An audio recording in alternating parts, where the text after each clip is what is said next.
L'expression « prendre le pouvoir » lorsque nous évoquons un coup d'État est quelque peu erronée, puisqu'elle suggère l'idée que celui qui commet le coup d'État, le mouvement, la personne, le groupe, accède à une fonction d'où il lui sera possible d'exercer un pouvoir, le sien, celui de son groupe. Or, ce n'est pas le cas. Au Soudan, voilà 2 ans que l'administration civilo-militaire est au pouvoir, officiellement chargée de superviser la transition vers un régime civil. Cela ne fonctionne pas car, de facto, elle n'a pas le pouvoir de faire bouger les lignes. Elle n'a pas les hommes, elle n'a pas les relais.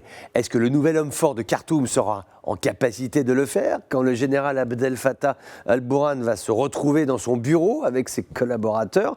Quelle sera la réalité de son emprise sur le destin de la situation soudanaise? Et quand nous disons situation soudanaise, cela englobe l'entièreté géographique du pays, ainsi que des considérations ethniques qui sont tout à fait importantes. Regardez ce qui s'est passé. Nous avions à l'est du Soudan, depuis quelques semaines, des manifestations appelant au retour des militaires au pouvoir. Celle-ci était dirigée par le chef de la tribu Aden Dawa, qui a décidé d'exercer une pression sur le pouvoir, lui rendre la vie impossible. Alors qu'est-ce qu'il a fait? Il a ordonné la fermeture du principal aéroport situé à l'est du pays. Des axes routiers ont été coupés, des zones portuaires, pourtant essentielles pour l'approvisionnement du pays en poissons. Il a désorganisé les convois de marchandises qui habituellement cheminent tranquillement vers la capitale. Là, impossible de rouler. Résultat, des lignes d'approvisionnement ont commencé à manquer dans les magasins à Khartoum, la capitale, des tensions sur la nourriture, le pain, le carburant. Et à ce moment très précis, les hommes qui étaient supposés être au pouvoir n'avaient pas justement ce fameux pouvoir pour